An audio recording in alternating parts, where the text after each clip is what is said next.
ಓಂ ನಮಃ ಶಿವಾಯ. ಲಾಸ್ಟ್ ಒಂದು ಹೇಳಕ್ಕೆ ಇಷ್ಟಪಡ್ತೀನಿ, ಡಿ ಕೆ ಶಿವಕುಮಾರ್ ಸರ್, ನಮ್ಮಿಂದ ನೀವು ಬಂದಿರೋದು, ನಿಮ್ಮಿಂದ ನಾವಲ್ಲ. ಓಕೆನಾ? ನಾವು ನಿಮ್ಮನ್ನು ಆಯ್ಕೆ ಮಾಡಿರೋದು. ಓಟು ಬೇಕಂದಾಗ ನೀವೇ ನಮ್ಮ ಹತ್ರ ಬಂದು ಓಟ್ ಹಾಕ್ರಿ ಅಂತ ನೀವು ಮಾಡಿ ಕೇಳಿರೋದು. ನಾವು ನಿಮಗೆ ಓಟ್ ಹಾಕಿ ಗೆಲ್ಲಿಸಿದ್ದೀರಿ ತಾನೇ. ನೀವು ನಮಗೆ ದೌರ್ಜನ್ಯ ಮಾಡಿ ಇದು ಮಾಡಬಾರ್ದು. ನಮಗೆ ಒಳ್ಳೆಯದೇ ಮಾಡಬೇಕು. ಓಕೆನಾ? ನೀವು ಎಲ್ಲಿ ಬೇಕಾ ಡೆವಲಪ್ಮೆಂಟ್ ಮಾಡ್ಕೊಳ್ಳಿ, ವ್ಯವಸಾಯ ಜಮೀನನ್ನ ಡೆವಲಪ್ಮೆಂಟ್ ಮಾಡೋದಲ್ಲ. ಓಕೆನಾ? ಜನಗಳಿಂದ ನೀವು, ನಿಮ್ಮಿಂದ ನಾವಲ್ಲ. ಇದು ಮಾತ್ರ ಗ್ಯಾಪ್ ಕಾಯ್ಕೊಂಡು, ನೀವು ಭಗವದ್ಗೀತೆ ಓದಿರ್ಬೋದು, ಏನು ಬೇಕಾದ್ರೂ ನೀವು ಇದು ತಿಳ್ಕೊಂಡಿರ್ಬೋದು. ಓಕೆನಾ? ಆದರೆ ಅದು ತಿಳ್ಕೊಂಡಂಗೆ ನೀವಿಲ್ಲ.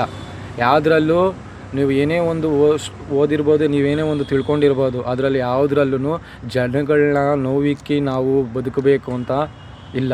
ಏನು ಗೊತ್ತಾ, ಒಬ್ಬ ನೋವು ತಿಂದ್ರೇನು 100 ಜನ ನೋವು ತಿಂದ್ರೇನು ನೋವೇ ಅಲ್ವಾ? ನಿಮ್ಮಿಂದ ಒಬ್ರಿಗೆ ನೋವಾಗೈತೆ ಅಂದರೆ ನೋವೇ. ಓಕೆನಾ? ನಿಮ್ಮ ವಿರುದ್ಧ ನಾವು. ಓಂ ನಮಃ ಶಿವಾಯ.